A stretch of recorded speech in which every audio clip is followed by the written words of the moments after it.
Chapter 6. The Bear's Tale. The fox fled over the snow, covered up his tracks at the edge of the forest, did so again at the approach to his retreat, and entered his home on the far side of the mound through an opening he did not often use. He felt warm and gay. He jostled Ermelyn affectionately, inviting her to share his delight. "That's one," he said. "One tale. It was mine that surly bit as we went through the hedge, and mine again that Tibbet caused to be caught in the trap set for Bruin the bear. I would have liked Eastgrim's tale to have stayed between Malkin's teeth in memory of Surly. At least he was the first to lose his." Reynard, said Ermelyn. "Mad, brave, beloved Reynard. Isn't a wolf's tale enough in return for the one you've kept, the one that is so soft and bushy and still flecked with black?" "Enough?" exclaimed Reynard, his eyes gleaming in the darkness of the earth. "Enough?" "Very well," said the fair Ermelyn. "I'll allow you Tibbet's tale, for he's a traitor. He'll lose his. He deserves to." "Graceful and jointed," hissed the fox, imitating the cat's purring. "How he played with it, the glib creature. He'll lose it. He'll lose it. Everything has been noted. Everything is in order. Everything will be settled." And he laughed, showing all his teeth, for he was visualizing again Eastgrim's flight over the ice, and his inglorious hindquarters where there was no longer any floating plume. All at once the winter lost its rigour. The willow catkins were silver, the birch catkins danced in the warm breeze, and in his cave at Breviand, Bruin the bear opened his eyes on the dawn of spring.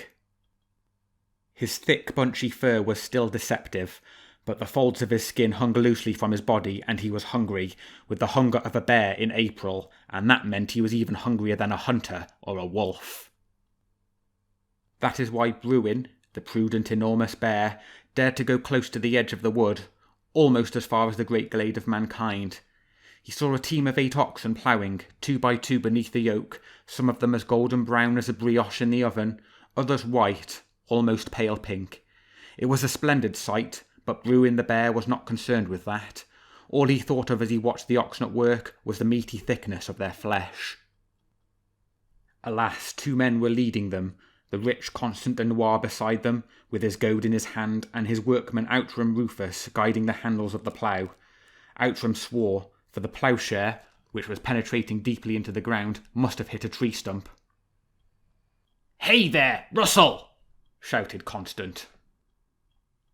One of the 2 leading oxen, lowering his head, was twisting the yoke and stamping, snorting loudly. "Russell!" shouted Constant, pricking him with the goad. "Lazybones, useless! May the bear take you away tomorrow and eat you up!" And immediately, growling loudly enough to make the oxen shudder and snort, Bruin appeared at the edge of the wood, standing on his hind legs, leaning against the trunk of an oak tree. "Misery me," groaned Constant. "What have I said?" "That Russell was mine," said the bear.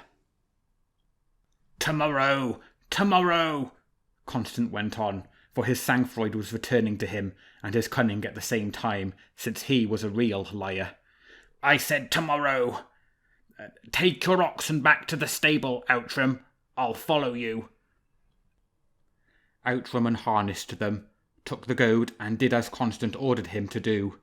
The farmer, however, unfastening a horn that he carried round his neck, lifted it slowly to his lips, watching Bruin from the corner of his eye. Then the bear, still standing upright at the foot of the oak tree, leaning against it with one paw, displayed the knife-like claws on his other paw. "It's useless to sound your horn, farmer. It's not your life I want. But as certainly as night follows day, I shall come back tomorrow, to this very place, when the midday Angelus rings out. I expect to find you there alone, or rather with your ox, or rather with my ox." And once again he let the sunlight play on his long, sharp, steel-like claws. Constant, walking backwards at first, returned to the path over the plain. Outram was leading the oxen over there, 8 pairs of horns against the sky, black and white, with broad curves, a feast for the eyes of the richest farmer in the district. But Constant remained gloomy and sad, for if only one pair of horns was missing, all his joy was turned to sadness. He began to limp at the mere thought of it. "Constant! Constant!" said a voice at his feet. He jumped. A red coat had slipped into the ditch that ran alongside the road. "Who's that?" said Constant Denoir. "It's I, Reynard," the voice went on. "I heard you've given Russell to the bear." "Alas, yes," said Constant Denoir. And he leapt onto the path, almost running towards the group of houses. But the russet-coloured animal glided quickly along in the ditch and clung to him. At the same time he chanted to the farmer a true fox-like song that he would rather not have heard, but he did not miss a word of it. He broke his word, now it won't be so easy.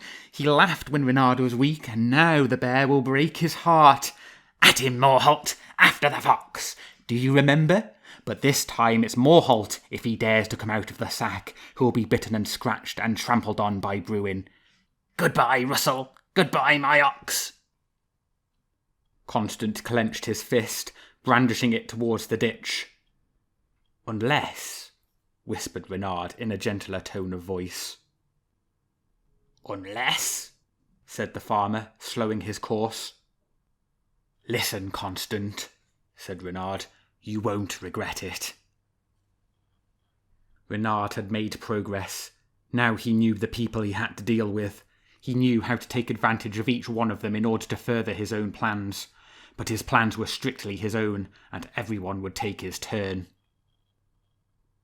The next day, when Bruin the bear came out of the wood at the sound of the Angelus, Constant Denoir was at the rendezvous.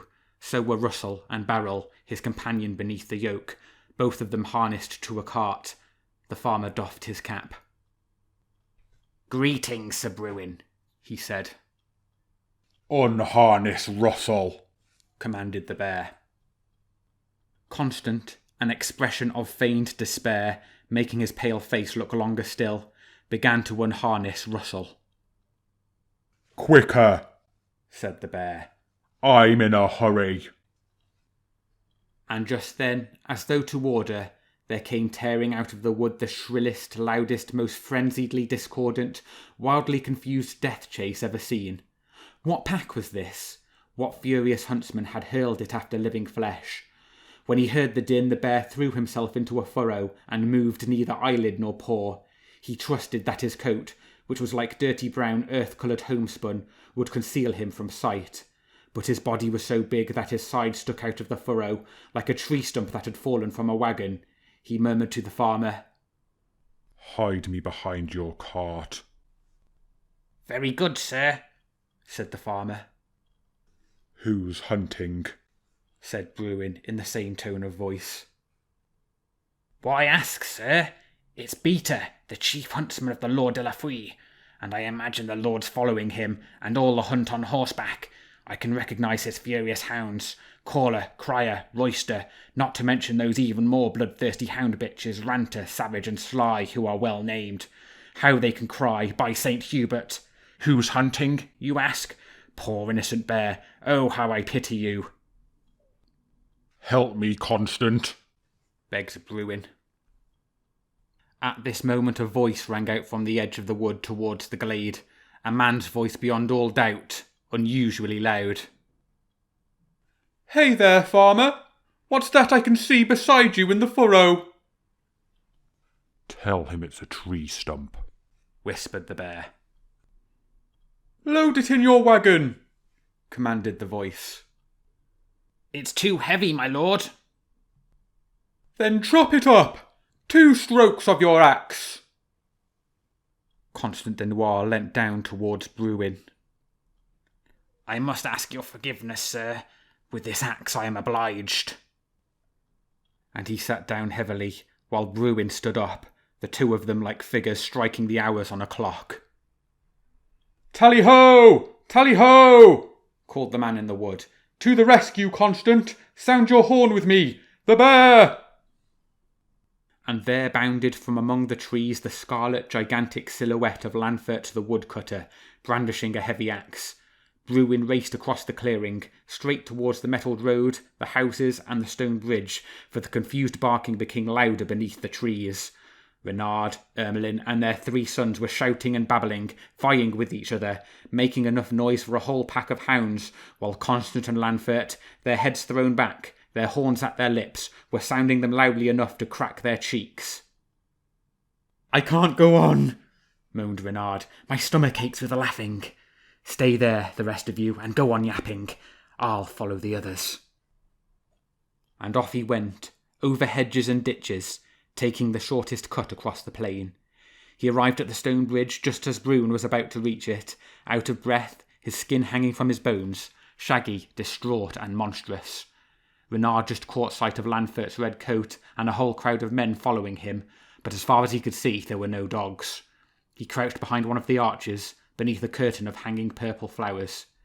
Daisy, Agnes, Bronwyn and Julia, the pastor's wife, were doing the washing and beating the clothes.